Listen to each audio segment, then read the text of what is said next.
Le Zohar Kadosh, en Parashat Minchas, dit quelque chose d'incroyable. Il dit que la Torah, elle aurait pu être donnée à l'époque du déluge.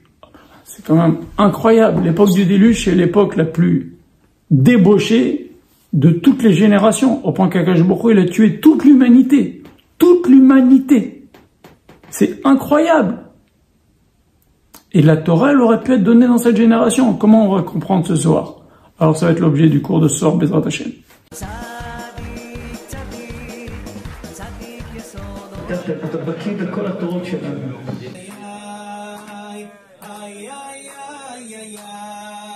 Beshem Hashem Naseh Venatzliach, on va faire ce cours pour Bezrat Hashem, la libération des otages, une bonne santé, pour la tzlacha des soldats de Tzahal, pour la réfouach chez les mains de tous les blessés de Ham Israël, et pour la consolation des gens qui sont peinés dans ce drame que le Ham Israël traverse.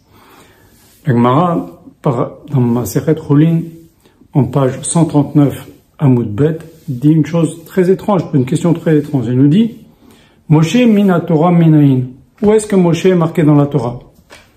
Moshe Rabbeinu, il est omniprésent dans la Torah. À partir du moment de sa naissance dans Parashat Shemot jusqu'à Vezot HaBracha, Moshe Rabbeinu est omniprésent, sauf dans Parashat Tetzavé. Qu'est-ce que c'est que cette question de la Gemara? Où Moshe Rabbeinu est marqué dans la Torah? Et voilà que la Gemara répond, elle nous dit, un verset dans Parashat Noach, quand Akadosh Baruch Hu dit à Noach, je ne détruirai pas les hommes après le déluge, je promets avec l'arc-en-ciel, je promets que je ne détruirai pas les hommes de nouveau, malgré que Béchégam ou Bassar, malgré que du fait qu'il est en chair, l'homme il est faible et faillible. Et la Gemara nous dit, là il est marqué Moshe Rabbeinu, Béchégam, Gematria Moshe. La Gemara, c'est très rare qu'elle cite des valeurs numériques, Gematria c'est une valeur numérique, pour prouver quelque chose. Elle nous dit, Moshe Rabbeinu, il est marqué dans la Torah, dans Parashat Noach, quand Akadosh Baruch Hu dit, Béchégam ou Bassar, lorsque l'homme en fait est en chair. Il est aussi en chair. Et c'est pour ça que je vais pas, il est faillible. Donc, en fait, la question de la Gemara, c'est où Moshe Rabbeinu est marqué la première fois. Et la Gemara, elle nous trouve un verset dans Parashat Noach. Pourquoi ce verset dans Parashat Noach est lié à Moshe Rabbeinu, à part la Gematria? Quel rapport entre Moshe Rabbeinu et la Parashat Noach? Et on va voir ce qu'on va citer dans le Zohar Kadosh, dans la suite du cours. Regardez ce que dit le livre, s'appelle Tzidkat HaTzadik de Rabbi Tzadok HaKohen de Lublin.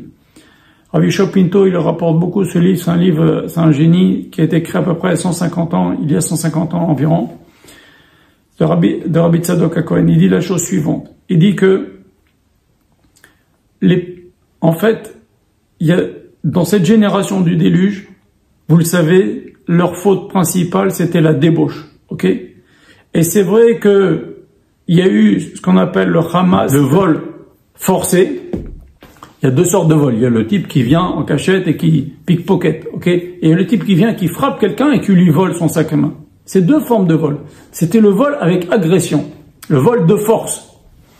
Maintenant, Rashi nous dit, Akadosh Baruch Hu, il a pris la Xéra une fois où les gens ont commencé à faire ce vol par force. Et c'est difficile à comprendre parce que le vol par force, c'est quand même beaucoup moins grave que les adultères, toutes les choses que je peux pas dire qu'on n'a pas le droit de dire, c'est illégal de le dire, mais toutes ces choses qui sont interdites par la Torah, toutes ces relations interdites par la Torah. Donc, ils faisaient tout. Ils allaient même avec des animaux, ils allaient, je peux pas dire parce que c'est interdit de le dire, mais ils faisaient tout, comme à Sodome et Gomorrhe. D'ailleurs, on va en parler maintenant. Ces gens-là, qui étaient tellement impurs, comment dire que le vol, c'est ça qui a fait qu'il y a eu la Xéra? Le vol, c'est beaucoup moins grave. Et donc, le Sefer HaShar, il donne la réponse, il dit, regardez d'ailleurs le Targum Onkelos, qui dit, le Hamas, ça veut dire Khatoufim, kidnappé.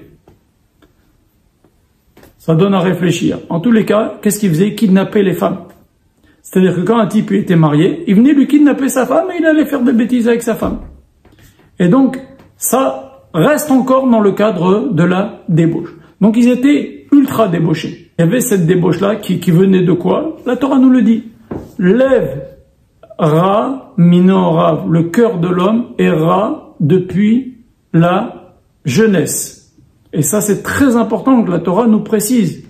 Akadosh Baruch Hu, il a dit, quand il a promis à Noach, il a dit, malgré, je redétruirai pas le monde, malgré que lèvera minorav, le cœur de l'homme, est mauvais depuis son néorav, ça veut dire son adolescence.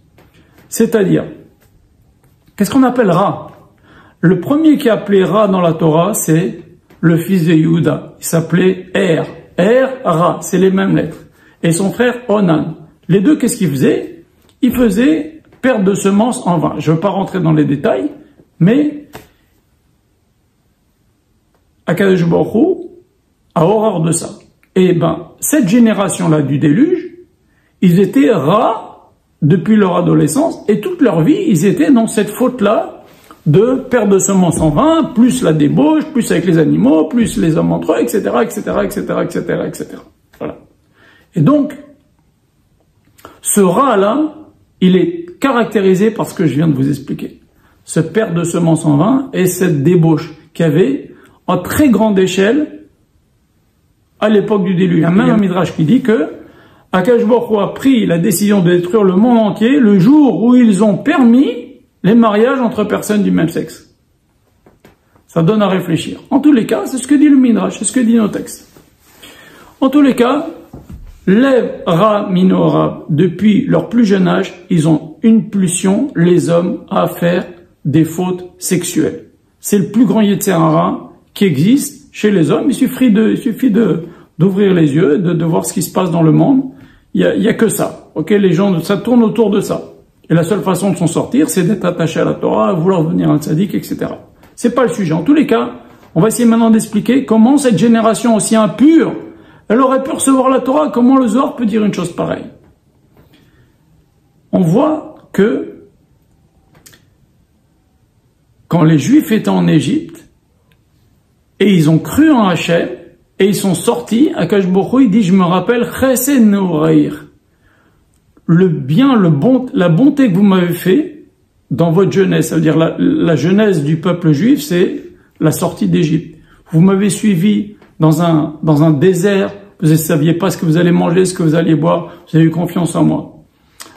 Donc on voit, Chatat Neorim, c'est la Shirvat Zera Levatala, c'est la débauche, tous les interdits, et Chesed Neoraïr, la confiance en Hachem, être attaché à Hachem. En fait, un nahar, un adolescent, il a le choix entre mettre son cœur et sa Torah vers Akadosh Baruch Hu et se conduire comme les Juifs en Égypte qui ont juré fidélité à Akadosh Baruch Hu et qui ont suivi Akadosh Baruch Hu sans réserve. Ils avaient peine de quoi, quelques matzot pour tenir quelques jours, et ils sont partis dans le désert où ils ont le choix de suivre son cœur et le mal, et de faire Chatot Norim, et de faire la débauche et faire aboutir à l'époque de Noach. Mais en vérité, c'est au même moment, c'est la personne, qu'est-ce qu'elle décide de devenir. Bien entendu, elle peut changer en cours de route. On a vu des tzadikim comme Yochanan Kohen Gadol, qui a fait des bêtises avec des femmes alors qu'il a été Kohen Gadol pendant 80 ans. On a vu le maître de Rabbi Meir Acher, la même chose, qui était un Tana, imaginez-vous le maître de Rabbi Meir. Et on a vu aussi des tas de gens qui étaient vautrés dans la faute, qui ont fait tchouva, comme Rabbi Elazar ben Dourdaya, etc., etc., etc. Donc, en fait, un homme, il a ce choix-là. Maintenant, c'est la même force.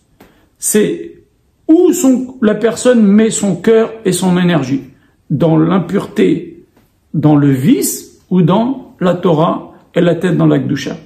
Et en fait, quand le Zohar Kadosh nous dit, cette génération, elle aurait pu recevoir la Torah, c'est que si cette énergie, qui est la même, c'est l'une elle est dans le vice, l'autre elle est dans la Kedusha, mais c'est l'énergie vitale qu'il y a dans l'homme. Est-ce qu'il la met dans le vice, ou est-ce qu'il consacre à se retenir et mettre sa tête et son cœur dans la Torah? C'est la même énergie. Et donc, mais orientée différemment. Et donc, c'est ça que veut nous dire le Zohar. Cette génération-là, si cette énergie-là, elle avait mis, comme la génération du désert, vers Akadosh Baruch Hu, mais c'est la même énergie qu'ils ont mis dans le mal, ils auraient pu recevoir la Torah. Et ils auraient même mérité que Moshe Rabbeinu soit venu dans cette génération. Que Moshe Rabbeinu, tu as été sauvé des eaux. Vous savez que Bitia, quand elle a sauvé Moshe Rabbeinu, elle a sorti le Moshe Rabbeinu dans un verseau, elle appelait Moshe parce que ça veut dire Minamaim Mishitu, tu as été sorti de l'eau. Ce Midrash nous dit, c'est dire quoi, Moshe Rabbeinu, t'as été sauvé des eaux? T'as eu de la chance qu'Hachem, il t'a pas envoyé à l'époque de Noach. C'est ça, t'as été sauvé des eaux. Parce que Moshe Rabbeinu, si cette génération-là, du déluge, qui a mis son énergie, qui était très forte, elle a mis dans le mal, si elle avait mis dans le bien, Akash Baruch Hu, il leur aurait renvoyé Moshe Rabbeinu. Mais comme ils n'étaient pas méritants, leur énergie qui est la même, c'est juste comment on l'oriente. C'est l'énergie vitale de la personne. Est-ce qu'il la met dans la Kedusha ou dans la pureté? Eh ben, ils l'ont mise dans le mal. Et donc, Moshe Hachem, il n'a pas envoyé Moshe. Moshe Rabbeinu était sauvé des eaux. Il n'a pas été envoyé dans cette génération du déluge. Donc, en fait, pourquoi je vous dis tout ça? Parce que regardez ce qu'il dit Rabbi Tzadok HaKohen. Il nous dit qu'à l'époque de Mashiach, il va venir, ces deux générations-là, du déluge et de la sortie d'Égypte, ils vont venir sur terre. Ils vont revenir sur terre, en Gilgul. Et on va voir, et c'est un livre qui a été écrit il y a 150 ans, des Juifs qui sont fidèles à Hachem, comme à l'époque de la sortie d'Égypte, qui sont attachés à Akadosh Baruch Hu, et on va voir des Juifs qui font les mêmes fautes, exactement les mêmes fautes qu'à l'époque de Noach.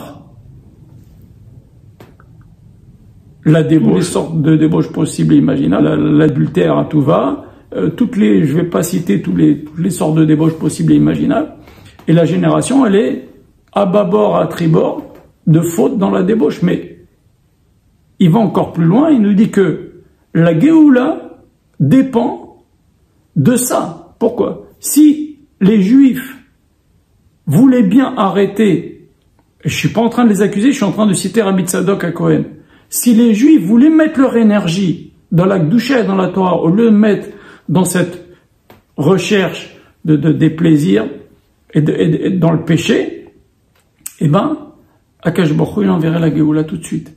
Et en vérité, la Géoula, elle dépend de ça. Si on était tous comme les Juifs étaient au moment de la sortie d'Égypte, ils se sont gardés des femmes, ils se sont gardés leurs noms, ils ont gardé leurs vêtements, leur langue, ils se sont gardés des relations interdites, Akash Baruch Hu les a libérés même avant, ils devaient rester 400 ans, ils sont sortis au bout de 210 ans. Donc la Géoula, elle dépend de ça. La Géoula, elle dépend beaucoup que parmi Am Israël, les garçons et les filles arrêtent les péchés, les relations interdites. Marie-toi et reste tranquille, et c'est tout. Et voilà. Mais avant le mariage et en dehors du mariage, c'est un grand péché. Et dans le mariage, il y a des lois de Tarat HaMishpacha, et ça devient une mitzvah. Eh ben ça peut faire pencher beaucoup la balance, nous dit Rabbi Tzadok HaKohen, pour faire venir le Mashiach. Et il y a des choses qui énervent Akadosh Baruch Hu, et la punition, elle vient tout de suite. C'est quoi, par exemple? La faute de la Brit Mila. On a vu les Juifs, avec les filles de Moab, ils ont fait des bêtises, ils ont fait aussi Avodah Zarah, mais ils ont fait beaucoup de relations interdites avec ces filles de Moab. Akadosh Baruch Hu, il a tué 170 000, ici dans ce cours, je mets le détail, plus que 170 000 Juifs, donc imaginez sur 600 000 hommes, il y a presque un tiers des Juifs qui ont été tués et pendus par les tribunaux rabbiniques dans le désert. Plus la Magefa avec Pinchas, un total de 170 000, je l'explique dans le cours. C'est Gemara Meforachet. Ça fait un tiers, un Juif sur 3 qui a fait des fautes, Akadosh Baruch Hu, il a éliminé un Juif sur 3 dans le désert, quasiment. 170 000 sur 600 000. Vous vous rendez compte? Donc il y a des fautes qui font qu'Akadosh Baruch Hu, il sévit, et ça le contrarie énormément, et il punit vite. D'ailleurs, c'est ce que Bilam a dit à Balak. Hachem ne me laisse pas maudire les Bnei Israël. Regarde, je te donne un conseil. Envoie-leur des filles. Ils vont faire des bêtises avec les filles. Et Akadosh Baruch Hu, il va s'occuper d'eux. Il n'y a pas besoin de leur faire la guerre, il n'y a pas besoin de les maudire. Envoie-leur des filles. Fais les fautes avec des filles. Et Akadosh Baruch Hu, il va les exploser, les Bnei Israël. Et c'est ce qui s'est passé. Et c'est pour ça qu'Akadosh Baruch Hu, il a enterré Moshe Rabbeinu, juste en face de l'endroit où les Juifs ont fait les fautes avec les filles de Moab, pour être mechaper, pour pardonner, pour annihiler l'accusation énorme que un tiers du peuple juif a été, avec des femmes, faire de la débauche. Ça, c'est une accusation qui peut être éternelle. Donc, pour annuler cette chose-là, Akadosh Baruch Hu, il a enterré Moshe Rabbeinu, moul bet peor, en face de l'endroit où les Juifs, c'est un des derniers versets de la Torah, en face de l'endroit où les Juifs ont fait cette faute avec les filles de Moab. Pour que le srout de Moshe Rabbeinu, il vient empêcher cette faute-là de se réveiller et que ça nous accuse de nouveau. Donc il y a des choses qui font qu'Akadosh Baruch Hu, il s'énerve vite, il punit vite et la coupe est pleine. C'est extraordinaire ce que dit ce Rav il y a 150 ans. Il dit c'est une des choses qui pourront faire pencher la balance au moment de Mashiach, puisque ces deux générations reviennent avec leur qualité. La génération qui est sortie d'Égypte, cet attachement à Akadosh Baruch Hu, et la génération qui a fait la faute de perversion, tout ce qu'il y avait comme débauche à l'époque de Noach, ils vont revenir. Et si cette génération-là qui revient, elle fait son tikkun, elle se conduit bien, et elle continue pas les mêmes fautes, comme on le voit, les mêmes fautes qu'il y avait à l'époque de Noach, eh ben, ça pourra beaucoup accélérer la Géoula. Qu'Hachem vous bénisse tous.